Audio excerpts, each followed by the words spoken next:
Budget जो आहे तो त्याला आवडला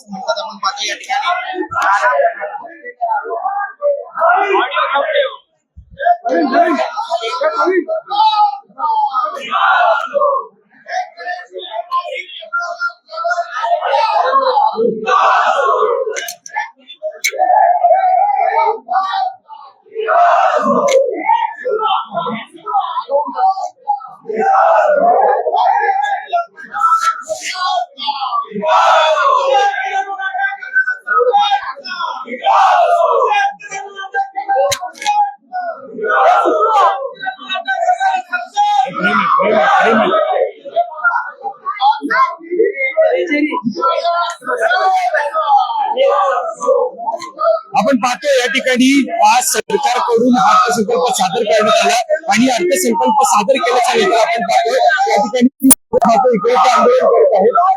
आपण पाहायला गेलं तर या ठिकाणी आपण पाहतो आंदोलन करत आहेत. या ठिकाणी सर्व विरोधक इथे बसलेले आहेत. सर्व विरोधक या ठिकाणी बसलेले आहेत. आपण पाहतो सरकारकडून ज्या प्रकारे या ठिकाणी हा अर्थसंकल्प जो सादर करण्यात आलेला आहे तो अर्थसंकल्प या ठिकाणी पाहतो आपण जितकेदारी संपूर्ण देशात सुद्धा आले आहेत त्यांच्याशी आपण या ठिकाणी बातचीत करणार आहोत. या ठिकाणी आपण पाहतो अर्थसंकल्प सादर झाला. ह्यांच्या आवाजात काय माझा ऐकणार तुम्ही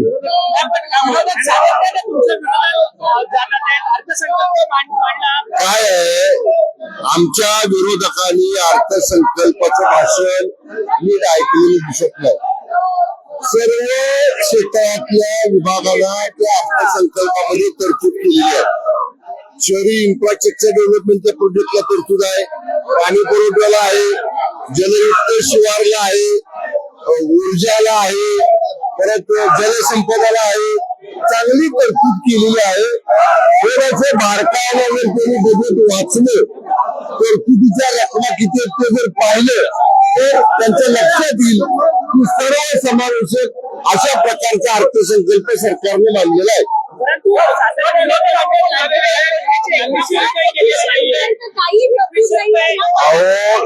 या अर्थसंकल्पामध्ये 36,000 कोटी रुपये केवळ महिला बाल कल्याण विभागासाठी ठेवलेले आहेत. त्यामुळे हा एक अर्थसंकल्प झाल्यावर 2 वेळा पुरवणी मागण्या येतात. 2 वेळा पुरवणी मागण्या येतात ना परत एवढी काय घाई आहे त्याला? असं म्हटलं होतं की अर्थसंकल्पात 21 रुपयाची घोषणा कोण म्हणलं होतं? अर्थसंकल्पाच्या वेळेला घोषणा कोण म्हणलं? कोण? तरतूद गेल्या वेळी जेवढी होती अर्थसंकल्पामध्ये महिला बाल कल्याण विभागाला त्याच्यापेक्षा तरतूद वाढवून ठेवली आहे यावर्षी. बघा तुम्ही. त्यामुळे सरकारनं जर शब्द दिलेला आहे तर त्याप्रमाणे सरकार निश्चितपणाने आपल्या कार्यकाळामध्ये त्याचा विचार करेल. या ठिकाणी पुन्हा एकदा सत्ता विरोधकांचं या ठिकाणी आंदोलन पाहायला मिळत आहे. आपण पाहतो पूर्ण विरोधकांनी या ठिकाणी विधानभवनाच्या पायऱ्यांवरती ते आंदोलन या ठिकाणी करताना पाहायला मिळत आहेत. पूर्णपणे जर पाहायला गेलं तर सर्व विरोधक या ठिकाणी पोहोचलेले आहेत. सर्व विरोधक या ठिकाणी पोहोचलेले आहेत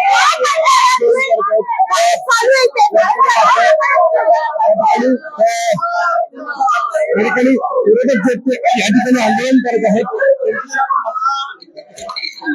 आमचं म्हणणं आहे गुलाबी जाकेट वालों, क्या हुआ तेरा वादा, क्या हुआ तेरा वादा, बहनों के साथ में जारी करके कुर्सी हथियाना वालों को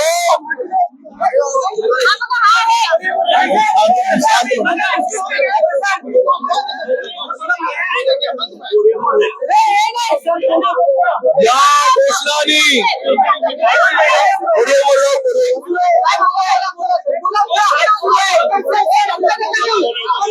ज्या घोषणानी महायुती सरकारला भरभरून मतं दिली त्या लाडक्या बहिणीचा या लोकांनी या गुलाबी जाकेटवाल्यांनी विश्वासघात केला. 2100 रुपये भाव 2100 रुपयापर्यंत वाढ म्हणून सांगितले. तर या बजेटमध्ये माझ्या लाडक्या बहिणींना फसवण्याचा वापर आम्ही यांनी केला. निवडणूक झाल्यावर अजितदादांनी निवडणुकीच्या काळामध्ये गुलाबी जाकेट घालणारे अजित पवार गुलाबी जाकेट गायब झाला आणि या लाडक्या बहिणी त्यांच्या भाषणातून आणि बजेट मधून गायब करण्याचं पाप केला गेला. म्हणजे शेतकऱ्यांना 3 लाखापर्यंतची कर्जमाफी, कुठे आहे कर्जमाफी? शेतकऱ्यांची मतं घेतली, 3 लाख रुपयापर्यंत कर्ज माफ करू म्हणून सांगितलं, पण अद्याप कुठलाही कर्ज माफ झालेला नाही. यामध्ये या बजेटमध्ये कुठेही ती व्यवस्था केली गेली नाही. शेतकऱ्यांना फसवलं, शेतकऱ्याशी बेईमानी केली, शेतकऱ्याशी गद्दारी केली. हे गद्दार सरकार आहे. शेतकऱ्यांसाठी काही केलं नाही आणि उलट कंत्राटदारांचं भलं करण्यासाठी, इन्फ्रास्ट्रक्चरवर खर्च टक्केवारी काढण्यासाठी, तिजोरी लुटण्यासाठी या लोकांनी पूर्ण इन्फ्रास्ट्रक्चरवर भर दिला. ग्रामीण महाराष्ट्र अजिबात यांच्या भाषणातून दिसला नाही, बजेट मधून दिसलेला नाही. तिजोरीत कडकडाट आणि शब्दाचे बुडबुडे हे या फक्त एवढेच या ठिकाणी दिसतो आहे. महाराष्ट्राची घोषणाचा सुकाळ आणि निधीचा दुष्काळ, जवळपास 1.25 लाख राजकोषीय तूट आणि 45,000 कोटी रुपये वित्तीय तूट.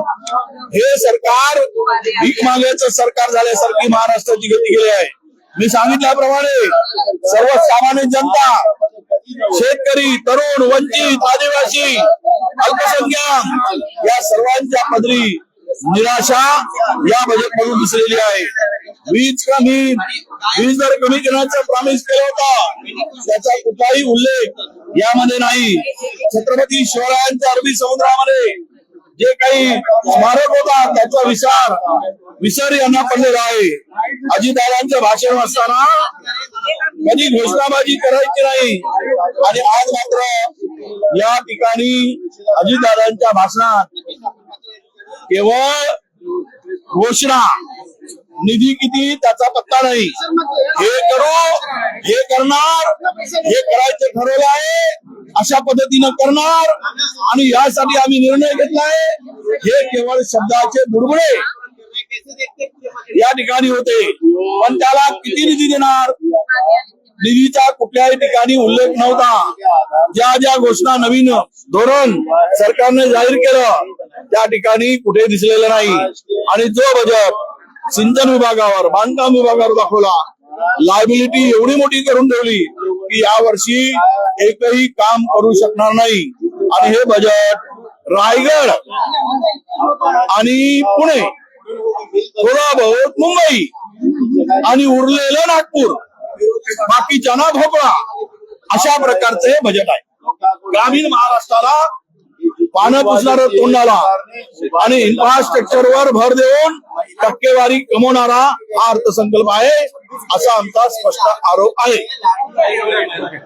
नक्कीच या ठिकाणी पाहायला गेलं तर विरोधक जे आहेत ते आपण पाहतो या ठिकाणी विरोधकांनी या ठिकाणी आंदोलन केले.